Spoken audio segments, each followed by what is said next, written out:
everyone. So we have had such an amazing day so far, and we're now leading towards our third session and the last session before the panel, which is the innovation technology, where innovation and education meets critical infrastructure. And we have now online with us Dr. Mark Bailey. Mark Bailey is a specialty doctor in respiratory medicine and also a clinician who codes. He has built several digital systems for his department, which have optimized disease pathways and staff workflow. The original Spiritum database showed a 70% reduction in bridge times for sleep apnea patients' treatment times.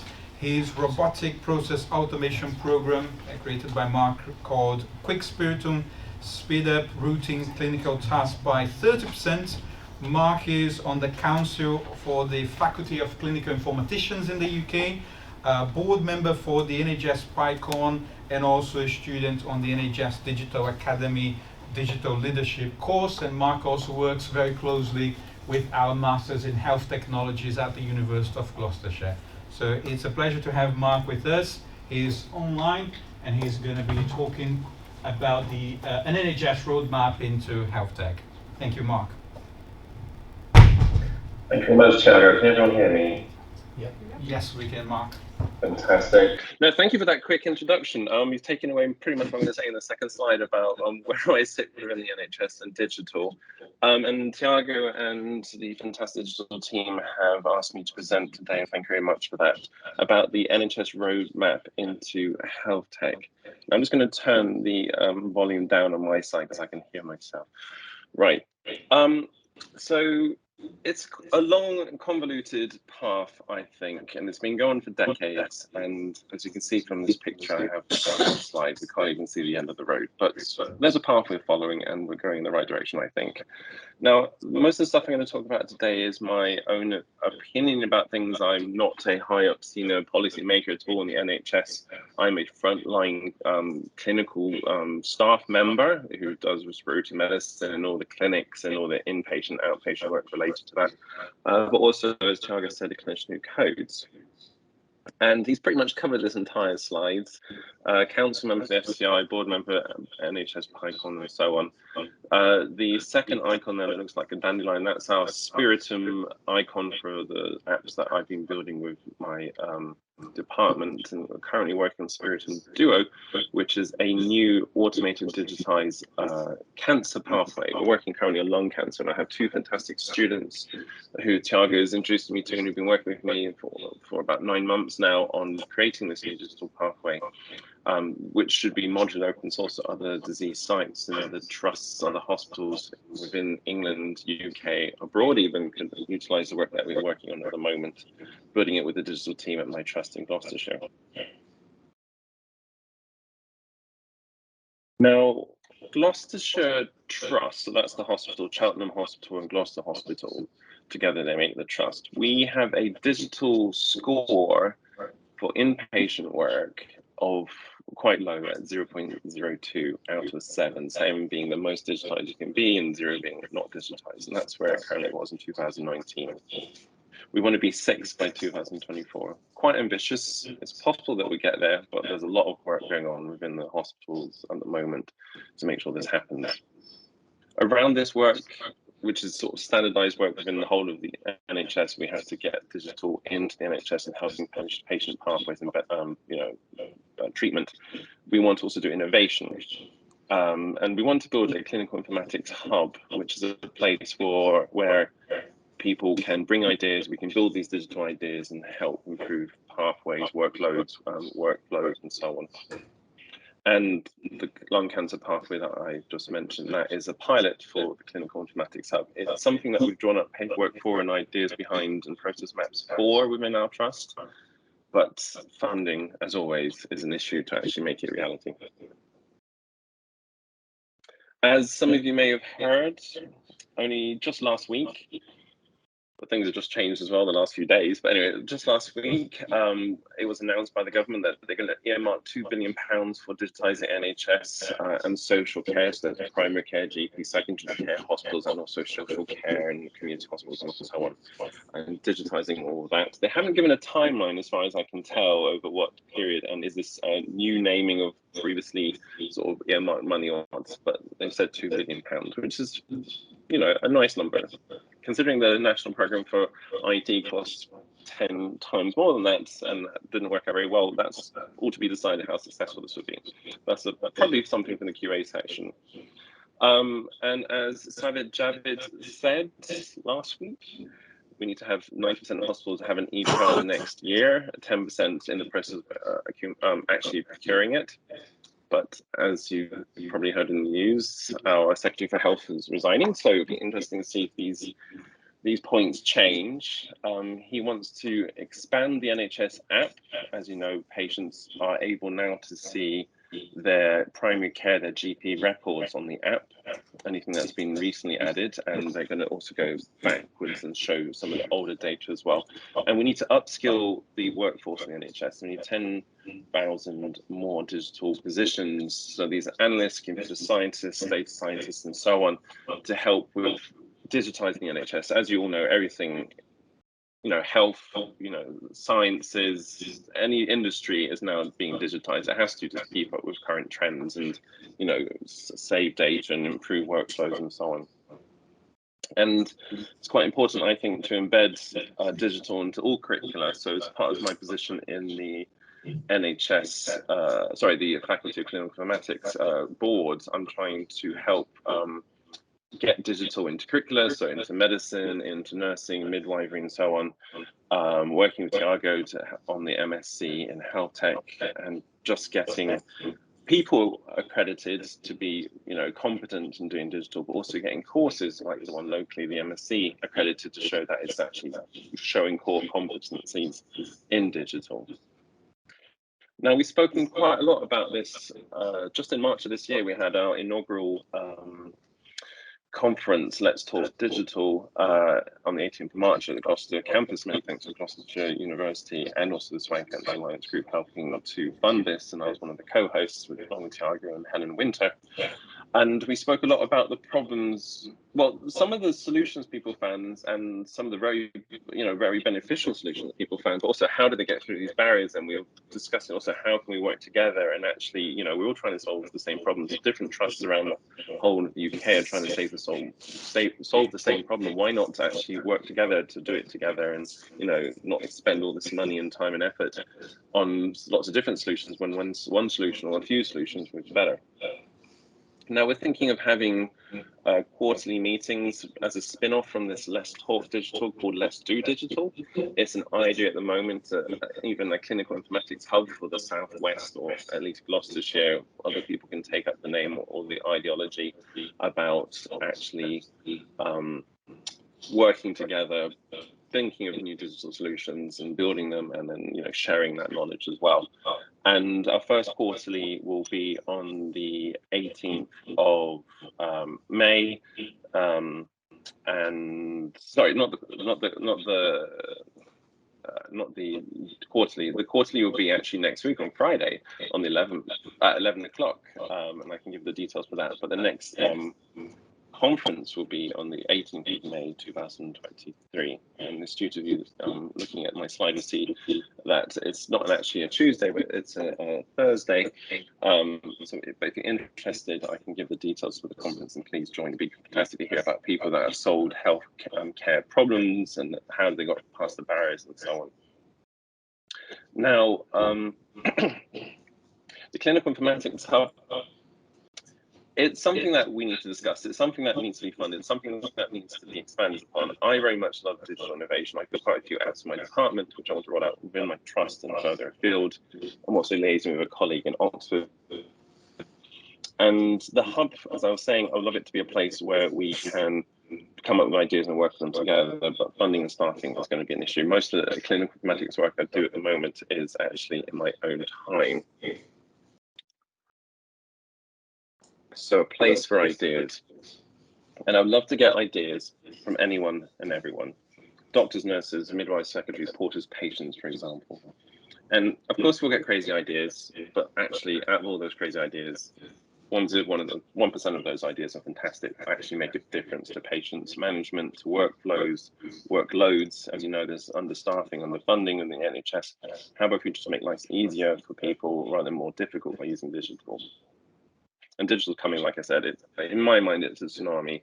Everyone that's coming out of university now, medicine-wise, healthcare-wise, don't really know about digital. You know, they're sort of coding in Minecraft and stuff like that. And actually, even at college, they're learning about it. So we need to prepare the landscape for these people to help make digital happen properly.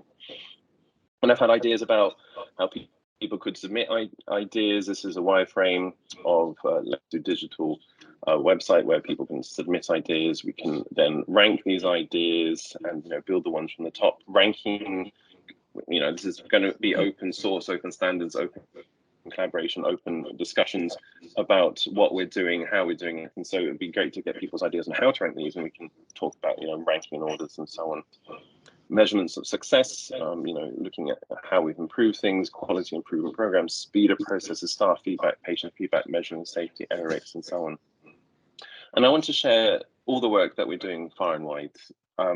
There's no point in just keeping silos of information, other people having their own silos, when, as I said before, we can share and actually work together and solve problems together and see the problems together and solve the problems together.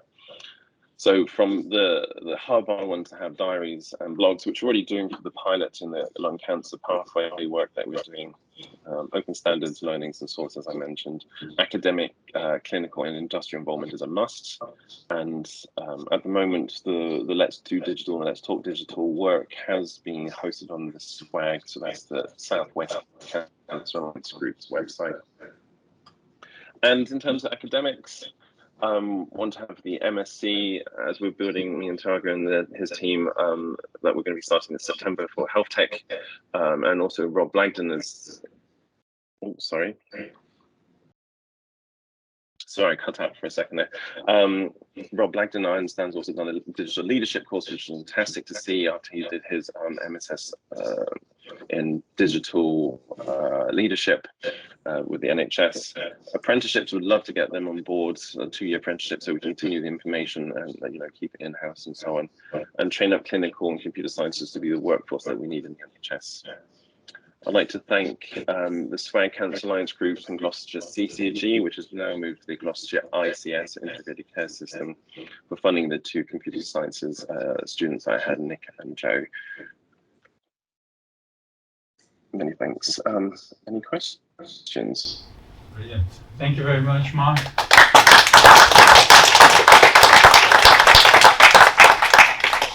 And I think we can now move to questions and probably put Mark on the Do you want to stop sharing your slides, Mark? Any questions for Mark, please?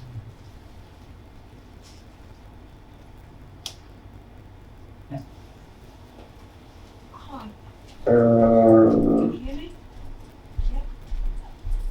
Mark, can you hear us? I can. Sorry, the internet connectivity has just been a bit jolty. Hopefully it stabilizes now. Yes, brilliant. Hi, Mark. I'm Kerry Angold, and I'm the Bristol and Wales Cyber Cluster Manager. Health tech is a hot topic nationally, not just in the southwest. 0.02 seems very low down on the sort of scale. How many hospital trusts do you think are down there with you? And does it require financial investment or sort of personnel to get you up to 6? Or is it a mixture of the two? I would argue it's a very good question, and I'm not sure I would be the right person to ask that. I'm not high enough in sort of strategic and senior positions in the NHS. But from talking to colleagues, I do think there's a lot of hospitals that are quite low down. I wouldn't say maybe as low as us, but quite low down. And that's why Savage Javid has put this benchmark of 90% of hospitals and EPR, so it's electronic patient record system, which is basically holds observations, drug charts, blood tests all in one place instead of papers and notes and so on. So I don't have a number, but I do think a quarter, a third of the UK is quite low down. And what amount of workforce we need to get it up to appropriate numbers. I couldn't give a number either, but I would say quite a big workforce.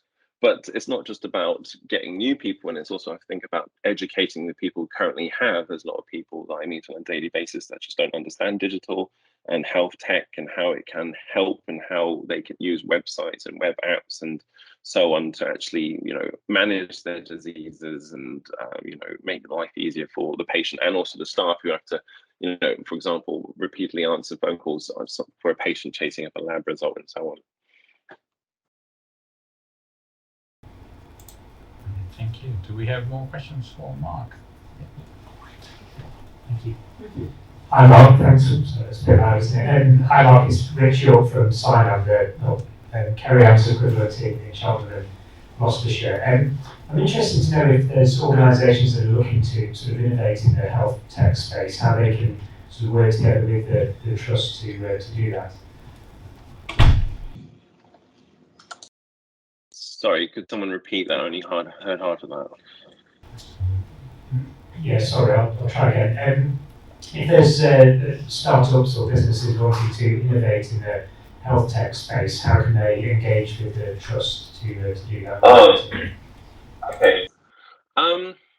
It's a hard one because I don't think we have a track record at the moment in the trust in Gloucestershire to actually engage with academics or health tech companies. I know my trust has been reaching out to the digital team for a while, but I think some of the strongest links have happened over the COVID period, and that's shown us that COVID can actually,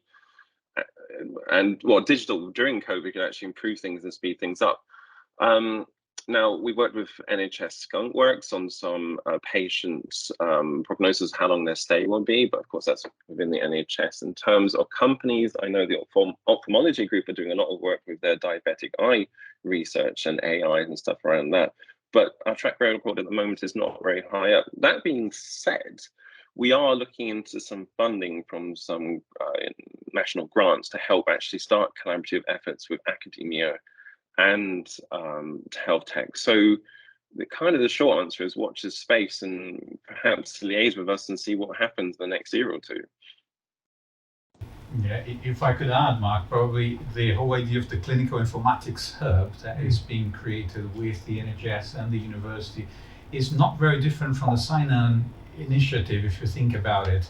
So it's really a place for ideas to grow and innovation to happen.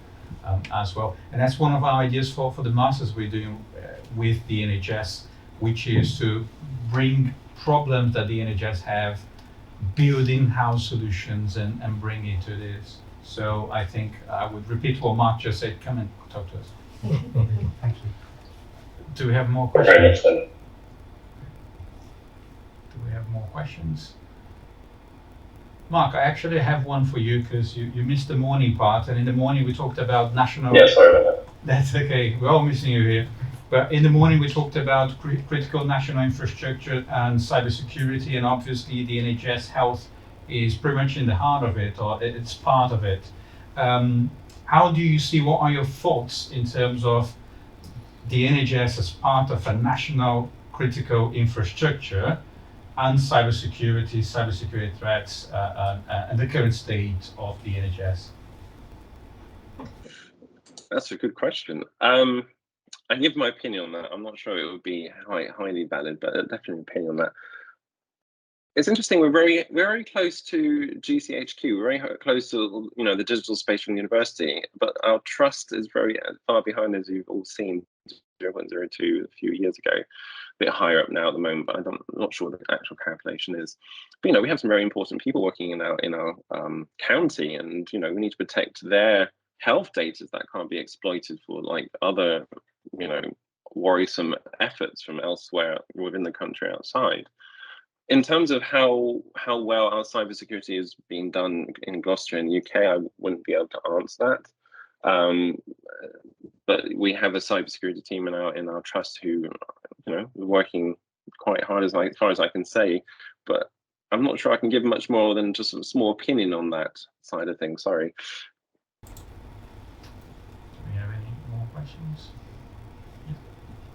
Probably Hi, Andrew Tomlinson from University of Worcester. I noticed that you're doing quite a lot of work with sort of Python and sort of data mining and machine learning and that. I just wondered how from your perspective, how easy you find that. It's almost like not switching career, but moving from one discipline to another. It gets quite complicated. So I'm just curious to find out how that's sort of easy you found that to do. No, that's a really good question. So it's not easy is the short answer. Now, the long answer is I am very passionate about digital. I've been doing digital things my entire life. I've also in my house, much to my wife being quite annoyed by the heating coming on and off just by walking in the door. Lights turning on and off depending on the time of day and so on. But it's a passion of mine at home and it's filtered into work. And I just started building things at work that actually helped what I saw as problems in my own clinical workspace. So speeding up processes, speeding up reports for sleep studies and so on. Now, in terms of a career in clinical informatics, and that's the terminology we've set ourselves to call us clinicians who do digital as well. So clinicians being nurses, doctors, midwives, and so on, pharmacists and so on. Is clinical informatics and clinical informaticians. Now, becoming a clinical informatician, there is no current training pathway. There's no way to come out of university or even in university, well, at least at the moment, come out of university and say, I'm going to do a postgrad in clinical informatics and I'm going to be a doctor, a digital doctor, which I would call myself, but I don't have that recognition from the GMCs, from the General Medical Council or anything like that. That being said, me and the FCI Council are working on making that a reality. So I'm currently a specialty doctor, so a middle grade doctor, but if I wanted to be a consultant, so a top grade doctor in digital, there's no pathway for that. And I'm working with the Faculty of Clinical Informatics to make that happen now. That might be 5-10 years from now, but as a reality I definitely want to see happen. And I know it's not totally altruistic, I'll get benefit from it as well, but I really want to make that happen. So the training path we want to make, now we want to put digital training into university as well, so people come out of university, whatever specialty they're doing, doctor, nurse and so on, where they actually understand digital, understand how imaging results are handled, understand how referrals come in from the NHS central board and into trusts and so on, understand how observations and so on, understand e-prescription, all that. So they can come out day one, they understand how it all works.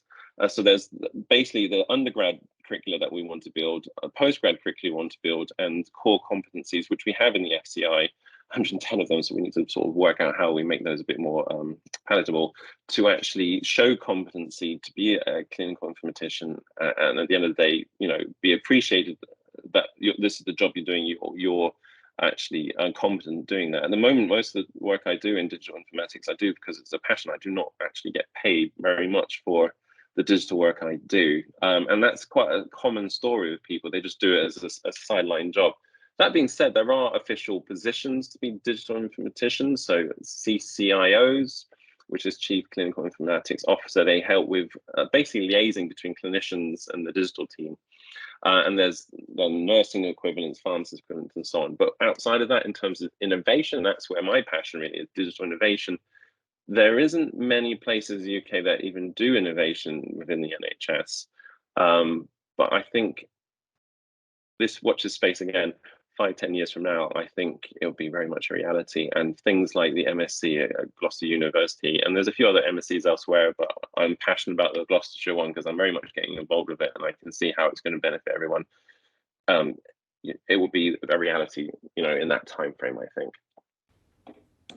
Mark, thank you very much for your impressive talk and your contribution.